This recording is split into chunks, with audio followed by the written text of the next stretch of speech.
pesan untuk anak muda untuk agar tetap optimis dalam kepada Indonesia untuk membangun juga ikut optimis membangun Indonesia dan juga berproses dalam demokrasi kita. Ya, saya ingin anu ke paparannya Ibu Nani tadi ya. Saya setuju ya. Jadi memang ini penting sekali ya untuk generasi muda ya. Belajar dari masa lalu kita. Belajar dari sejarah itu yang penting. Konteks sejarah harus menjadi apa? Menjadi dasar ya untuk kita melihat apa sih yang terjadi sesungguhnya. Nah, itu untuk itu kita harus tadi belajar sejarah, kemudian kita mengolahnya. Dari olahan tadi kita bisa menganalisa apa sih yang terbaik untuk mencari jalan keluar. Jadi anak muda sekarang memang harus PR-nya banyak banget gitu ya. Belajar dan jangan lelah belajar. Belajar itu artinya nanti menjadi modal kita untuk melihat sesuatu itu nggak hitam putih gitu loh. Apapun itu kita mesti terima, kemudian diolah mana yang kira-kira cocok dengan apa namanya prinsip yang kita pegang. Jadi nanti tidak keliru ya di dalam kita membuat pilihan. Kalaupun kita sudah memilih itu kita bisa menanggung konsekuensi apapun gitu loh.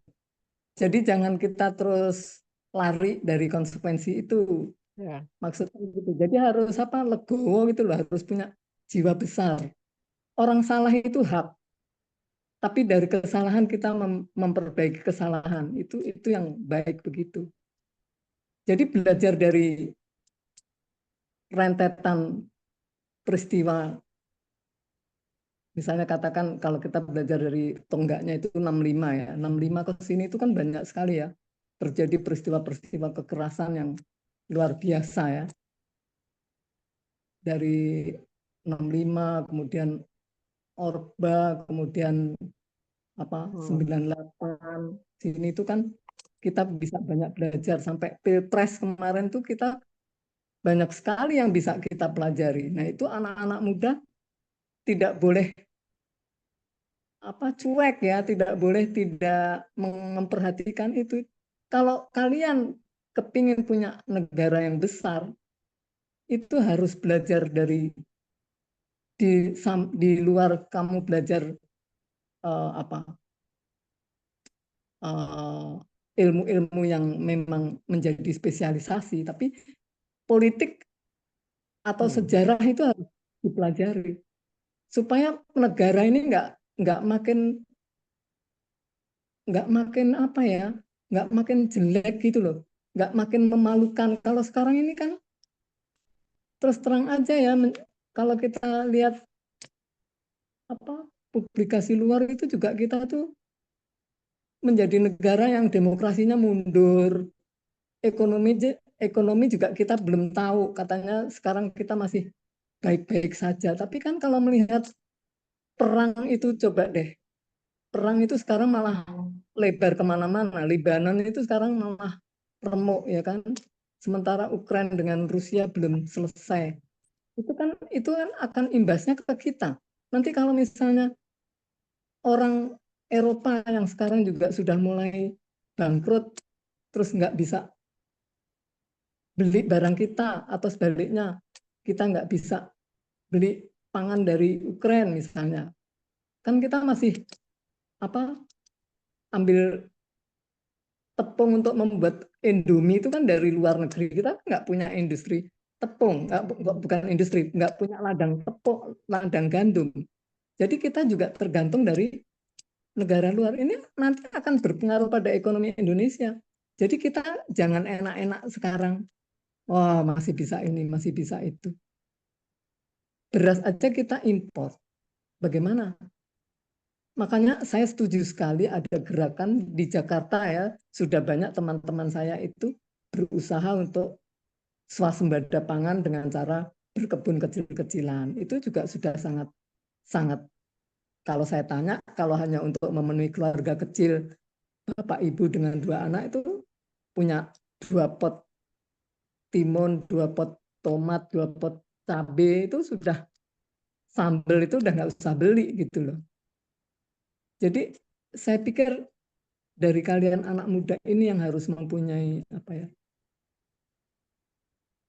membuka jendela kepala kita ini lebih luas, lebih lebar, supaya banyak yang kita bisa serap, kita bisa pelajari, sehingga itu berguna untuk nanti ke masa depan kalian. Kedua, belajarlah masalah-masalah yang apa ya, lebih mengutamakan masalah kemanusiaan. Jangan lagi terjadi pembunuhan yang sifatnya genosid.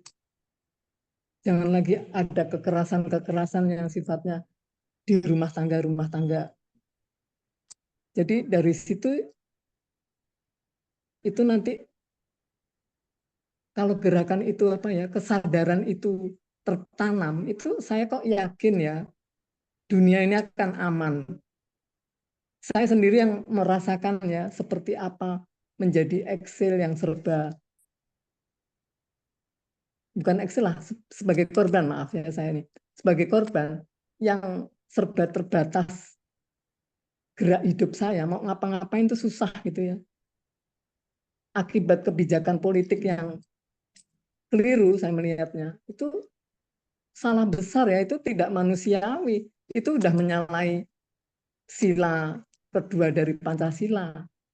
Jadi kalau kita memang sudah memegang Pancasila sebagai apa, pegangan hidup kita, cobalah kita berlaku atau bertindak sesuai dengan Pancasila. Jadi tolong ini diterjemahkan seluas-luasnya ya, kayak apa yang namanya kemanusiaan atau kerja-kerja manusiawi itu kayak apa, itu coba diterjemahkan sendiri secara luas. Nanti akan ketemu ya, oh kayak apa sih? Itu akan menjadi apa? Suatu ilmu sendiri yang punya arti luas dan sangat bermanfaat untuk kehidupan kita sebagai manusia. Saya kira itu yang penting itu tadi, jangan lelah belajar. Anak muda jangan lelah belajar. Dan jangan cepat puas diri. Dengan belajar itu nanti kita semakin apa ya, mempunyai rasa rasa apa sih namanya, bijaksana. Saya kira itu yang bisa saya bagikan. Mohon maaf kalau ada kekurangan dari saya. Saya bukan akademisi, bukan peneliti, jadi saya ini semua apa yang saya katakan adalah murni dari perjalanan hidup saya selama ini. Terima kasih. Salam sehat untuk semua. Sukses.